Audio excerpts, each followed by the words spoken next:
Hey, hon, what are you doing? Well, honey, somebody commented on one of our last videos that I never take out any of our larger animals when we're filming. They were almost implying that I'm afraid of the animals. I mean, which is ridiculous because I'm like the bravest YouTuber out there. Okay, well then what's with all the protective gear? That's for the animal, honey. That's nothing to do with me, okay? This is all about the animals. Now, you stay here and I'm going to be right back. I'm going to go grab one of the larger animals.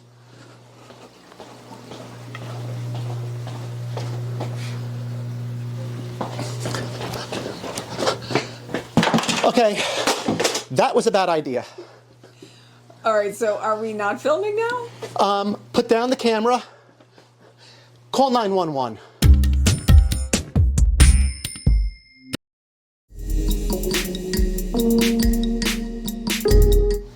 Hey guys, welcome to video number 60. We hit the big 60. Can you believe it? These are two of my jungle carpets that I am not afraid to hold. Missed you guys. Happy New Year. Have not made a video in a while. Check out the fish tank. Fish tank is kicking butt. Discus are huge. I got rid of some of the discus just because that's a breeding pair in there, and the breeding pair bullies them, so I had to bring them to my fish tank in my office. Anyway, welcome to video number 60. What are we going to talk about today? We're going to talk about how do you go about picking baby green tree pythons when you're picking from a clutch of them. Like, I get a lot of emails from you guys saying, hey Gary, I'm about to pick from these 3 babies, and you'll send me pictures of 3 baby green tree pythons, and you'll say to me, which one should I choose? So what I'm going to do is I'm going to hopefully make it a little easier for you guys and show you some tips and tricks what I do when I'm looking to pick out a baby green tree python. I'm also going to show you guys, I just recently got in 30 baby green tree pythons from my friend Joe Manini. 3 different clutches. They're all going to be available in the very near future. So I'm going to go through a lot of those babies, show you what I have, what I'm going to have available. And I'm also going to get you guys caught up really quickly on some of the breeding activity I have going on over here. So sit back, relax, enjoy, and let's get into some baby green tree pythons. Hey guys, before I start showing off these amazing Biak cross Aru green tree pythons, these were produced by my friend Joe Manini. Joe goes by M4Chondros on Instagram. He just signed up on Instagram, guys. I was his first follower. If you could please go to Instagram, give Joe a follow. He worked with some amazing locality green tree pythons. Give him a follow. I know he'd really appreciate it. So how did I get all these babies? I'll make a long story short. Joe contacted me back in early December.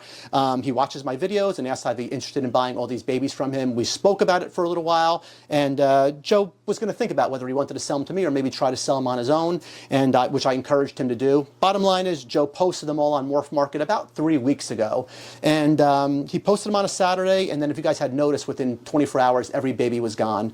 And I know how that looks. You're probably thinking, Gary came in and he scooped them all up and he bought them, he's going to resell them. Well, I hate when facts get in the way of a really good story, but the truth of the matter is, Joe is a busy dude. He's got a full-time job. He has a great family. He's got other hobbies and interests, and he realized very quickly that after posting 27 babies, the amount of time and the amount of emails that came in, and just it's overwhelming, guys. For those of you who sell on Morph Market, you know how overwhelming it could be, especially with 27 babies.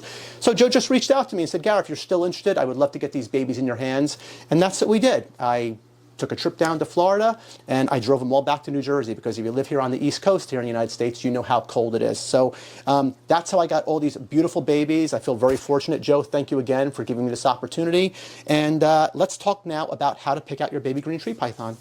Okay, for you seasoned green tree python guys out there, you know how to pick babies out. But for the newer folks out there, I want to see if I can help you a little bit.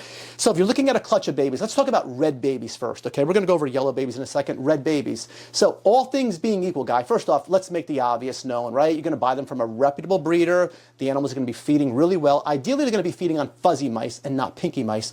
Reason being, if they're on fuzzy mice, there's far less chances of a baby green tree python prolapsing if it's on fuzzy mice as opposed to pinky mice, okay? So ideally you want to buy a baby that is eating fuzzy mice. And now when you're comparing babies to each other, well, typically the breeder will hold back the best ones for themselves. So what do I mean by the best ones? Well, if we're talking about red babies, the best babies, okay, when I say what's the best thing about them is typically the darkest babies, okay, the darkest red babies with the least amount of pattern tend to be the most will give you the best odds of carrying the phenotype of the parents, the appearance of the parents, right?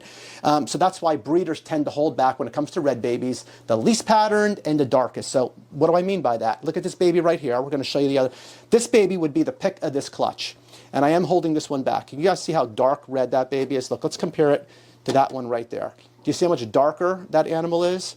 while the other one also has somewhat of a reduced pattern. If I compare all these babies to each other, it's very obvious to me. This one here is the darkest. This is number 08, the darkest with the least amount of pattern, right? So I would say that baby is the holdback of this clutch. So let's talk about what would be the second holdback of this clutch. This animal right here, again, a reduced pattern, not as dark as the one I'm holding back, okay? But again, pretty dark baby. Again, less of a pattern. When I say less of a pattern, I'm talking about less of a pattern compared to the other green tree pythons in this clutch. So Rennie, if you're watching, this is your animal. And then we're going to go to this animal over here. Again, another, I love this animal. It's a lighter, it's more red as opposed to maroon or darker. But again, nice reduced pattern on this baby. And this one is going to my friends Chad and Cash. That's a beautiful baby. I'll say these three are probably the holdbacks to this clutch. Does this mean that these three babies are going to be the nicest babies in this clutch? Guys, absolutely it does not mean that. It just means that, you know, based on history, based on odds, based on what we know about traits with babies, these do have the best chances of perhaps being quote unquote the prettiest. So now that's the easy part, right? The easy part is picking out the ones that are just, you know, obviously are, you know, more unique than the others. But this is where it's less obvious, right? Because look at these four babies. You got 1, 2, this one right here, guys, is amazing. It's super heavily patterned. It's in a shed, right? And then there's 4 more babies there. So now let's compare those 4 babies, and what are we looking for? Well, if I'm picking out from one of these babies, all things are pretty equal down here. So if you're, like I said, a new chondro customer and you have these 4 babies put in front of you, is there anything that differentiates any of these babies? Well, off the bat, I'm loving this, even though it's in a shed right now. I'm going the opposite direction now. The 3 with the least amount of pattern have already been picked. Maybe I'm going to go now with the heaviest pattern babies. This one right here might be the heaviest pattern baby. And again, I would ask the breeder too, is it feeding well? You know, because that's the most important thing to me. Yes, you want them to look great, but feeding super strong is a very important trait. So the bottom line is at this point, when you have 4 babies, as long as they're all feeding, all things are equal. Now, it's a crapshoot, guys, because Lord knows I can tell you one thing. I've sold many babies over my 40-plus years of selling baby green tree pythons and carpet pythons where I thought I held the nicest ones back, and I did not. I see people posting them going, holy smokes, I definitely made a mistake there. But so again, to simplify it, if you had these 4 babies in front of you and you had to pick one, I don't think there's a wrong answer here, except maybe go with the one with the most unique trait. And this one, it might be this one because it's the heavily patterned, but there's really not much of a differentiating factor out there, so I don't think you can go wrong with any of them there. So let's talk about some yellow babies now. Let's talk about yellow babies now. By the way, these 2 yellow babies are also from that same Biak Aru green tree python clutch, okay? So these are the only 2 yellow babies to choose from. Everything really applies, guy. Really, it's about what's feeding the best. And it's all, except with the yellow babies, it's less about coloration, right? I talked about with red babies, ideally you want to get the darkest baby. You don't really have that luxury with yellow babies because they're pretty much usually the typical the same shade. But you can go by pattern. So if there was a yellow baby with a greatly reduced pattern, I would pick that animal over all the other yellow babies in a clutch. That's what I would do. All things being equal though, guys, if all patterns are pretty much the same, go by size. So if you notice here, I got two Biak cross Arus. Like I said, there was only 2 yellow babies in this clutch. This animal over here, the 01 animal, is quite a bit larger than the 02 animal. Does that mean the 02 animal is not feeding well? No, this animal, they're both feeding really well. The only difference is this one probably literally has about 4 more meals into it, just it started feeding quicker than that yellow baby. So it's pretty easy in this case, right, to take a look at these 2 and see one is much larger. So again, with the yellow babies, you don't have the luxury of picking the shade of yellow. They're typically the same shade of yellow. We go by pattern. These things are being, you know, as far as pattern with both of these animals, they're both pretty equal. So I would just go with the bigger baby. That's simple enough. But in this clutch, it's a little bit different here. This clutch, these 5 animals, there's 2 red and there's 3 yellow, and there's going to be 1 red available and 2 yellows available. Some already spoken for. This is it was the same sire as the first clutch. It's a Biak male crossed with a Tamika Jayapura female. Okay, and there were a total of 5 babies I have from that. So if you look at the 2 red babies here, everything's pretty much identical with them, guys, right? There's not much. Actually, this one here is in a shed. This one looks like it just, no, this one, both of them actually didn't shed out for me yet. But if I was going to pick these, the one thing you guys don't have the luxury of when you're looking at pictures that I have the luxury of because these animals are in front of me, this one is actually going to my friends Chad and Cash, and they asked me for my opinion, and I steered them onto this animal as opposed to this animal. Both of them are pretty much identical. This first animal, though, that's in a shed, is just a slightly bit, both of them have pretty much the same exact meals, but this one's a little bit larger. And just because it's a little bit larger, I tend to think it might lean more towards being a female. There's no guarantee, but for that reason, I went with this male. This one very much well might be a female as well, but again, I'm using all the variables that I have. Color, pattern, size to pick the baby. So again, who knows? They could both be males, they could both be females. It's just all an educated guess. But let's talk about the yellow babies in this clutch, because the yellow babies in this clutch were quite a bit different. And if you're looking at the three of them, can you hone in on this one first, baby? This is YO2. This is YO1. And this is YO3. So when my friend Renee asked me which ones that he should choose, I steered him towards YO3. And again, comparing the three babies, I just thought this one had the coolest pattern. Almost has like a bow tie pattern on it. I'm hoping within those markings on the dorsal area, there's going to be a lot of white scales. But look, these are all phenomenal animals. These two yellows are actually going to be available from this clutch. And every baby I'm showing you today, guys, from these three clutches, I promise is going to be super reasonably priced. I promise you on that. When I say reasonably priced, I'm saying comparing to a lot of the other babies I'm seeing on Morph Market right now. So, and again, I'm going to have everything posted probably in the next week or two. So again, I don't have the luxury. There's nothing a difference with coloration here. I'm going by pattern, and again, I'm just comparing between the three animals. I think this number 03 had the coolest pattern, and that's why I picked it. But these two are pretty awesome as well. So that's the Biak cross Jaya Tamika clutch. I'm going to show you guys one more clutch, but first I'm going to get you guys caught up on some breeding activity I have going on over here. Guys, a quick update on my breeding activity for 2025 so far is we have, it looks like at least one gravid children's python, which are T-positive albino children. She was laying on her back this morning. Big jungle female carpet. I have gravid right now who is off a feed. I've not seen her ovulate yet. But the thing I'm most excited about is, so Sanzinia too, I'll always keep you guys posted on that. Sanzinia are kicking butt, breeding up a storm. Females doing all the right thing, but I'm excited by it, but I'm not going to get too much into it because I'm just like you guys. Just keep your fingers crossed for me. I have a long way to go, okay?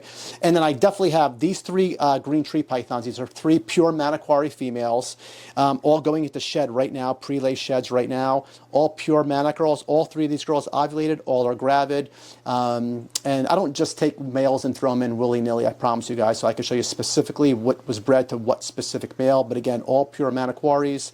And I'm really excited about that. So if you're looking for pure locality animals, hopefully, like I said, it's great. They're all gravid. I'm going to get eggs or slugs from them. We'll see. But I'll keep you guys posted on this journey and see where it takes us. But yes, I have so far, I could tell you, feel pretty confident, 5 gravid total animals over here.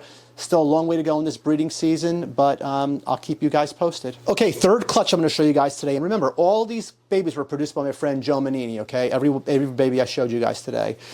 This is a Tamika cross Jayapura clutch. And basically the same principles apply when you're picking out babies, right? This was an entire yellow clutch. And they were all striped. They were all striped babies. So in this case, it's pretty simple how to pick them, right? You want to pick the baby if you're into stripes. I love stripes. I wish actually somebody out there, there are some people out there, like Garrick working over at the House of Blue. He's producing some amazing, just like really nice electric blue striped green tree pythons. I love that trend. I hope it continues. And these would be a great foundation animal for that. As somebody who could really dive into and create some just amazing, like electric. They're out there now with Jayapuras and some of the locality stuff, but just to fine tune that, this would be a great clutch to do that with. So as you can see, guys, these are just 3 yellow babies. This one already changed. It went through its on-agenda color change already. Again, Tamika crushed Jayapuras. I put pictures of all the parents of all these clutches. God, this animal to me that we're looking at right now, that dark green, is just stunning to me. And what I love most about it is that if you can look between each of the triangles on its body, there's actually some white scales in there. And if that holds when that animal's an adult, I don't think it's going to stay that dark green, guys. It's probably going to lighten up. But man, I like the direction that one is going. I have several like that. I have a bunch of really nice, really strong, solid babies if anybody's looking for them. These are all on, I would say, small fuzzy mice at this time. I'm not comfortable shipping them out yet. I'm going to hold on to them for at least another 6 to 8 weeks. But again, if you're looking for some really nice striped babies, just let me know, because I'm probably not going to, I may post a few of these, but again, even if I post them, they're not going to be ready for a while. So if you want some nice striped babies, this would be a great place to start. And that's it. So I think we're done showing you all the babies today. Just stay with me 1 second and let's get this video wrapped up. We're gonna wrap this video, guys, up, but before we do, I also picked this animal up from Joe when I was in Florida. This animal is not produced by Joe. It was produced by a gentleman by the name of Dale Brownhill. He's a good friend of Joe's. Unfortunately, Dale has since passed away, which is really bums me out. I didn't know him well, but from what I hear, Joey's a really nice guy. But so this was a yellow baby, guys. This is a Tamika. I'm gonna put pictures up of this animal. It is a Tamika cross Manokwari, and again, a yellow baby. You know, I'm not sure why yellow babies sometimes they don't get all the love. Well, I do know why. Red babies are prettier in general, but my God, I have a ton of animals in my own collection that were yellow as babies, and this animal was a yellow baby, and I don't think you should ever make a decision. I think everybody should have red and yellow babies in their collection. I think they're both just amazing. Yellow babies always remind me of like little baby seahorses for some reason. But anyway, this is a spectacular animal. I'm not sure what I'm going to do with him yet. I bought him with the intention of actually is making him available, but he's so damn pretty, I may actually have to keep him for myself. He just had a fresh shed as well. Guys, thank you so much for watching video number 60, and I'm going to try to make more videos. I say that all the time. Honey, why don't we make more videos? What is it? We don't have time, right? But we would life, right? But we do enjoy doing them. I love the response I get from you guys. I'm really appreciative of all you guys who still stick with me, even though I don't put out a lot of videos. So thank you for watching. And USARK, guys, please, the beginning of the year, don't forget to renew your memberships. I'm a gold member. I'm very proud of that. I have to go ahead and renew my gold membership with them. And I will see you guys very soon in video number 61. Who has the best YouTube channel? Me